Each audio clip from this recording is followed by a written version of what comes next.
Frère, quand on est prêtre, quand on est religieux, qu'on essaie de mener une vie religieuse, c'est compliqué d'avoir la présence, comme vous, sur des réseaux qui demandent d'être très réactifs, TikTok, YouTube en particulier? C'est un métier. Donc je ne sais pas si c'est compliqué, il y a d'autres métiers qui ont leurs propres difficultés. Ce qui est sûr, c'est qu'on ne peut jamais décrocher, que c'est H24, que tous les gens vous posent les questions sur leurs ennuis de famille, sur leurs problèmes de foi. Donc on ne peut jamais décrocher, donc il y a des difficultés, mais c'est un métier qui n'est pas plus difficile ou autre chose qu'un autre. Mais je le pose en termes de métier, ça veut dire qu'il faut poser des heures, il faut poser une discipline, il faut savoir quand est-ce qu'on est dedans, quand est-ce qu'on n'est pas dedans. Il faut aussi avoir de la bouteille, il faut savoir ce qu'on veut dire, ce qu'on ne veut pas dire. Donc ça s'apprend.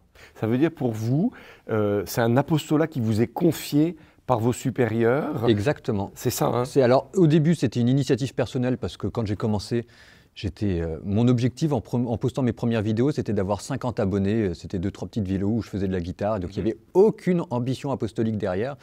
Et puis ensuite, j'ai vu que les vues venaient, et mes supérieurs aussi. Et donc là, ensuite, cette initiative personnelle a été confirmée par l'ordre. Et donc là, maintenant, c'est une mission officielle. J'ai, de manière officielle, un 2/3 temps qui est dégagé pour faire de l'apostolat sur les réseaux sociaux.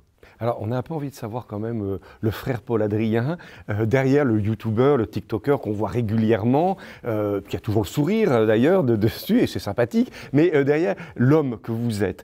Comment vous êtes devenu dominicain? Je suis devenu dominicain parce qu'un jour, j'avais 21 ans, j'ai ouvert l'évangile et je me suis dit, en fait, c'est à ça que je veux ressembler. Et que j'ai vu la vie du Christ et que je voulais vivre une aventure, entre guillemets, ce que ça veut dire de la part de quelqu'un qui a 21 ans, c'est pas clair dans sa tête, mais enfin, il a envie de vivre quelque chose.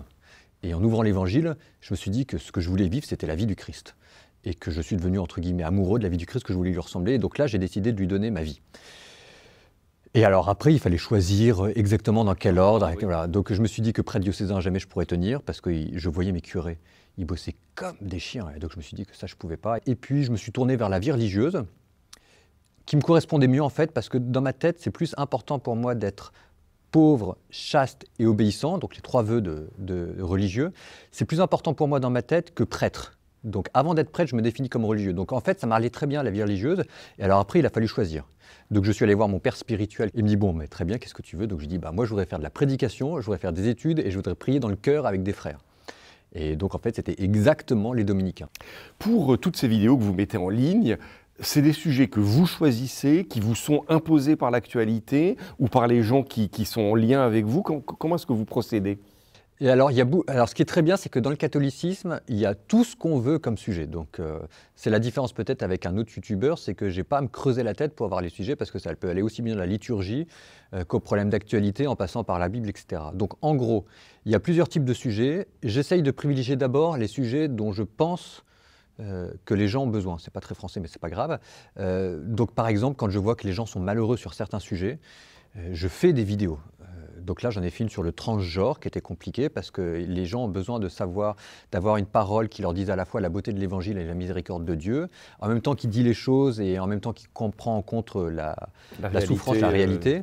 Il y en a une autre que j'aimerais énormément faire, c'est j'ai 30 ans, je me suis fait plaquer par ma femme, je suis divorcé, qu'est-ce que je deviens? Donc là, vous voyez, on sent qu'il y a du malheur derrière. Donc ça, c'est quand même d'abord, je fais d'abord mes vidéos pour ces personnes-là et aussi pour les personnes qui se convertissent. Pour nous, catholiques, où la question du fond est quand même très importante, comment vous trouvez cette articulation, justement, sur les réseaux pour dire quand même, si on veut être pédant, le kérigme, pour dire la foi de l'Église, et en même temps, en prenant en compte que cet habillage prend souvent le dessus?